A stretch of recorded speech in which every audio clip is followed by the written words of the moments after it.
this schedule really shapes up for a playoff run with a 12-team playoff. Areas that, you need to get from experience, which is just, hey, I need to make quicker decisions. How do you define success for this team? National championship. What's going on, y'all? Bud Elliott here of the Cover 3 College Football Podcast. This is my summer school series where we try to rip through as many D1 teams as we can as we get ready for this awesome college football season. And today, we're talking a little TCU. I'm going to head over to Horned Frog Blitz and talk to my man, Jeremy Clark. Jeremy, what's going on, dude?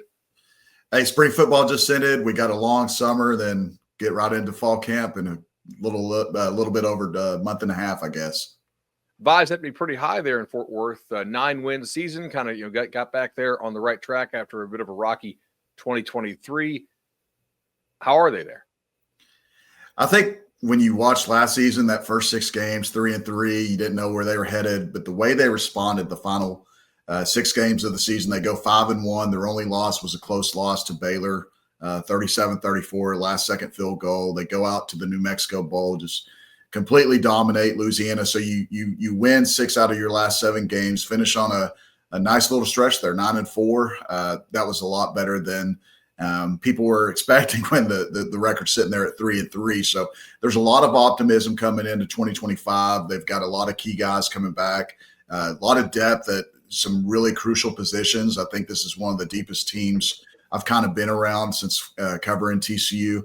Sonny Dykes is extremely high on the depth chart. Other people just around the program are talking pretty well about it. And, the schedule is a little bit tougher than it was in 2024, but I really feel like this is a team that could go out and again, win 9 to 10 games and really set the bar high and really try to compete for the Big 12 championship. Completely. So Kendall Browse returns as the OC. Josh Hoover put up really big numbers last year. I know when we had our top 10 quarterback list, I caught a little flack for not having Hoover in my top 10, kind of just outside, but certainly a player we like. Where can you see him taking a step forward this year? Yeah, Josh had a huge year last year, set the TCU single season record for passing yards. I think he ended up with a little over 3,900 passing yards, but Kendall did a really good job last year with finding where his strengths were in his offense. You have a guy like Josh Hoover who's extremely accurate throwing the football. You had a run game that wasn't really good. And Kendall's really a guy that his reputation came into TCU as being a coordinator that has really successful run games. And just for whatever reason, whether it was offensive line or the running back group in general, the run game just wasn't happening last year. They didn't meet expectations but anywhere close to what they were hoping. But I think the way he coached Josh played into his strengths. You had some really good receivers. They have to replace some of those receivers, but Josh is definitely, in my mind, one of the top quarterbacks, not only in the Big 12, but I really believe he is in the nation. I think people are going to kind of look at him a little bit more, especially with all the rumors coming out that he was a key guy that Tennessee was going to try to go after. But I think the rest of the nation will kind of see what TCU fans have seen the last about year and a half out of Josh Hoover. I think if he can continue to make good decisions, eliminate turning the ball over, which he did a better job of last year in 2024, I think he has a very bright future ahead of him, and I wouldn't expect anything less from him. He's a great leader, team player. Every teammate loves the guy. Anything that you want in a quarterback for their traits to be there, he has it, and he has it through the roof. So I fully expect Josh to have a big year coming up. All right, for all of our college fantasy players out there, is there a receiver on this team that we have to draft? He's going to just absolutely dominate and get the majority of the target share? TCU fans are going to give me heck about this, but it's a shameless plug because the kid's from my hometown. Eric McAllister out of Azle, Texas. He started his career at Boise State. But if you go and you watch that game, just pop on the film, watch TCU versus Louisiana in the New Mexico Bowl. They didn't have Jack Besh, who was a second-round pick by the Raiders. They didn't have Savion Williams, who was a third-round pick by the Packers. So they had Eric McAllister. Eric McAllister was kind of that sixth man of the offense last year. He didn't even start until Savion Williams started to play more of a running back role late in the season for TCU. But he ended up having the second most receiving yards behind Besh, had a little over 700 yards. But if you go back and watch that bowl game, he almost tied the TCU bowl record for catches in a bowl game. He had 8 catches. They pulled him out of the first half. And there's no doubt in my mind, if he would have played in the second half, he would have shattered that record. But he had 8 catches in the bowl game. And when you watch 15 practices this spring. Josh and Eric have a tremendous connection. Josh knows where he's going to be any given time. Eric uses his 6'4" frame to get open. He's very strong, very good at catching those 50-50 passes. So I expect, the record for TCU, I was just asking this the other day, I think Josh Doxson has the record with 70-something catches. I think Eric McAllister is going to break that record. I really feel like he can have a 75 to 85 reception type year for him. And if he stays healthy and Josh stays healthy, it's going to be a big year. So, yes, if you're playing fantasy college, draft Eric McAllister out of TCU because you won't be sorry. I love it. All right, so as you mentioned, run game last year struggled. If somebody breaks out this year for this TCU backfield, who is it? I've got to go with my guy, Nate Palmer. I was really impressed. And I'll say this for starters. The running back coach, Jimmy Smith, does a tremendous job of giving those guys equal reps. He's going to let them play good on good. It doesn't matter if you're a true freshman like John Denman is, or you're a guy that doesn't have a ton of experience like Nate Palmer, or a senior like Kavorian Barnes from UTSA, the transfer. It doesn't matter if you have a ton of experience or lack of experience. He was going to give those guys reps. But what I really liked about Nate Palmer to kind of close out camp, he's very versatile. He can break off the long runs. He ran so much harder than he did as a true freshman last year. He lowers his head. He looks for contact. That's why I was joking around with him one day. Nate, you look like you're just looking for contact. He said that's one of the things I really wanted to improve on this spring. But he's a guy that can catch passes out of the backfield. He's a guy that can run a wheel route. He caught so many touchdowns on wheel routes this spring, or he can just play on a corner route. And he's very versatile. He was like that in high school at Decatur. I think he ended up his senior year, he had 2,000 rushing yards and plus 500 receiving yards. So he's a running back that can do a little bit of both. But he's not – I don't want to come on here and say he's going to be the guy going into the game against North Carolina.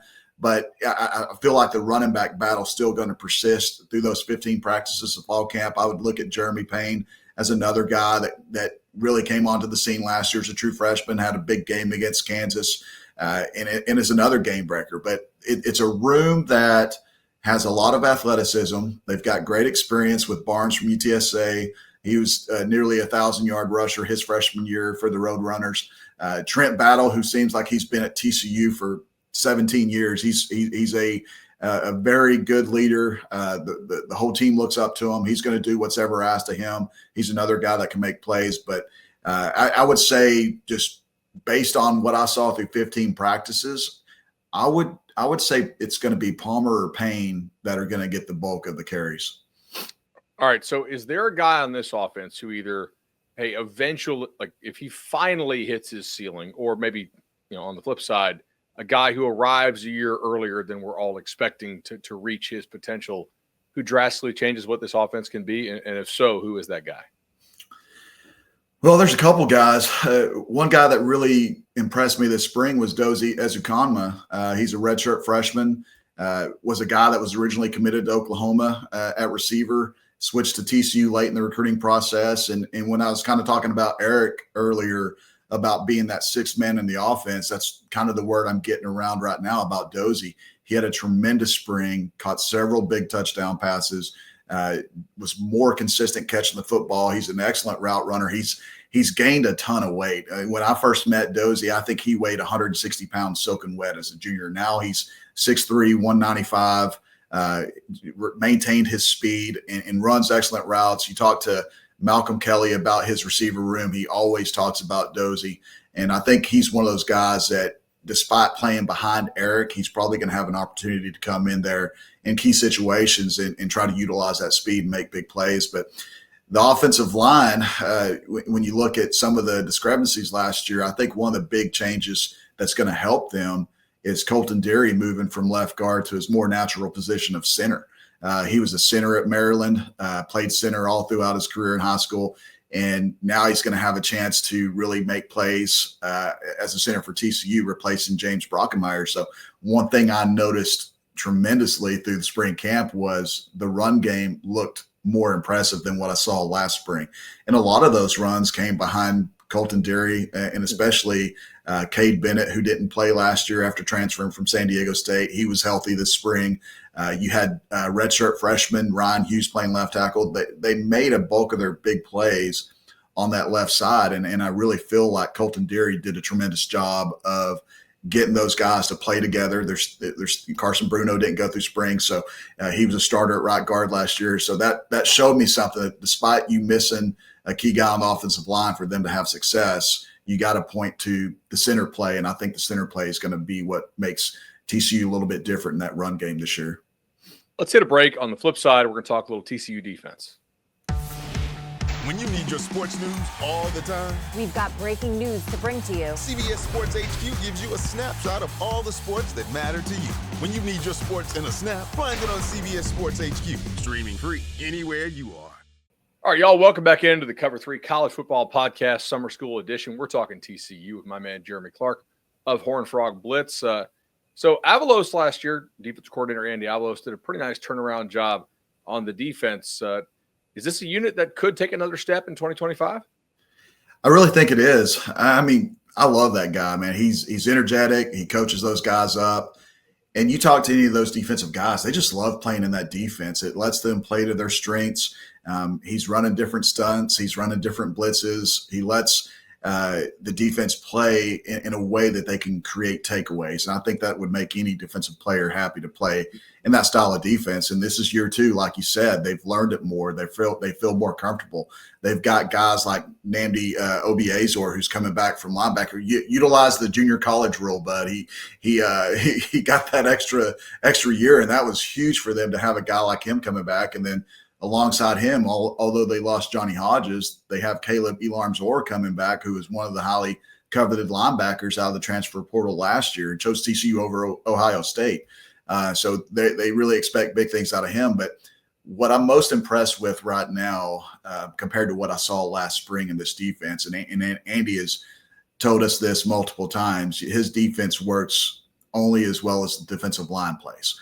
And the interior of their defensive line has just really improved. Marcus Dill, who is a extremely highly coveted prospect, defensive tackle, 4-star, chose TCU over Georgia, Alabama. You name who from the SEC he had offers from. Redshirted his first year. Last year was kind of his breakout year. And everyone who's a TCU fan or follows TCU knows if that kid would have played against Baylor, TCU might not lose that game to Baylor because he's such a tremendous factor in run defense. But the run defense, even though the offense got some big plays, I was really satisfied with watching them get tackles for loss. They were penetrating the line of scrimmage. They're active. They're very fast. Marcus Ansel from Washington State, the transfer, he was the Pac-10, even though it was kind of a narrowed conference last year. He was regarded as the best defensive lineman. Bringing him in is a tremendous thing. And I'll tell you what, the guy on defense, you might ask the question later, but Zachary Chapman at edge, 6'5", 255 pounds. He was more of a 3-tech last year. Playing edge now, I think is going to help him tremendously. He's very athletic. He's got great size, uses his arms well. He's got a very quick first step. Devin Dill, Bud Clark on the defense, Avery Helm coming back, Vernon Glover, big time safety, and Jamel Johnson. You know, he had a breakout year as a sophomore last year. I really feel good about this defense and their athleticism on top of the experience they have coming back. What do you think the disconnect is between? I mean, I kind of like this team, and you obviously like this football team, and yet like they're not like top 5 or 6 in the odds to win. What are they? 1, 2, 3. They're like 10th out of a million to win the Big 12 this year, which seems wild to me. Now, granted, everybody's odds are pretty jumbled up, so like the difference between 10th and like 4th and 14th is really quite small, but.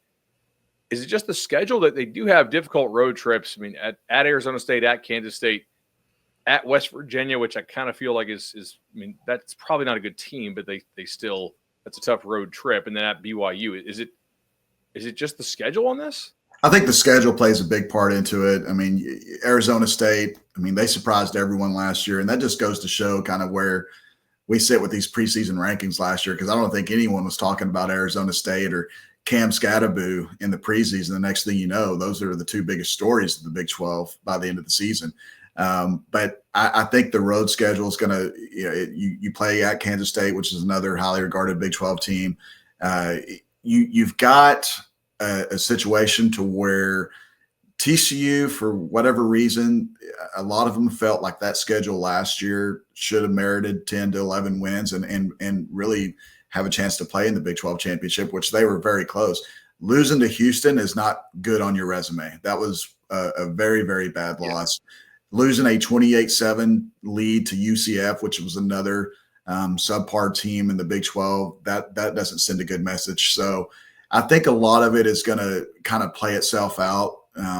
Opening the season on the road, the 2 years ago they're facing Deion Sanders in a revamped Colorado. Now they're the story again, having to go on the road and face Bill Belichick with North Carolina. So that's going to open a lot of perception of how TCU is going to be this year. Now, if they go out to Chapel Hill and just completely dominate the game, then I think that will raise some eyebrows. If they go out there and struggle, then hey, yeah, TCU is about where we expected them to be. But I think a lot of it just comes from how they played in the beginning of the season. I don't think a lot of people really took into account that they finished 5-1 because some of those wins were against Oklahoma State, Arizona. Those teams weren't playing really good football. So those were wins that they should have had. But I'll tell you this, and you follow college football more than anyone else, the Big 12 is just so full of parity right now. It truly is a league where you can have a first-place Arizona State team go down to a Kansas team and lose. Kansas could be ranked 12th or 13th in the conference, and they can legitimately lose that game. Sure. Kansas was a team last year that everyone had high expectations for, and they started off the year terrible, and then they end up beating 3 top 25 teams. So it's just a weird league. So when I look at it and I see TCU predicted to finish 9th or 10th, I kind of shake my head. You know what? That's probably where they belong. But when I look at it from my perspective, knowing that I see this team every day, there's just no way in my mind that I feel TCU is the 10th best team in the Big 12. I really feel like they have a chance with the pieces they have coming back, the pieces they've added through the transfer portal, that they can compete for the Big 12 championship despite the schedule. The schedule's going to be tough, but those are games they can still win on the road. Odds-wise, there is, I will note, a pretty distinctive drop between 10 and 11, right? Like the odds for 11 are almost double what the odds are at 10. And, I mean, TCU's odds are almost the same as, like, Kansas, Iowa State, BYU. Utah slightly ahead. Texas Tech, obviously went on their spending spree. So we'll see how much of that pays off for them. I'd be pretty surprised if they're bad. I don't know if they're going to be amazing, but we'll have to see. Jim, I really enjoyed this, man. I'll always enjoy checking in with you, and we'll have to catch you soon. I appreciate it, man. Always good to talk to you.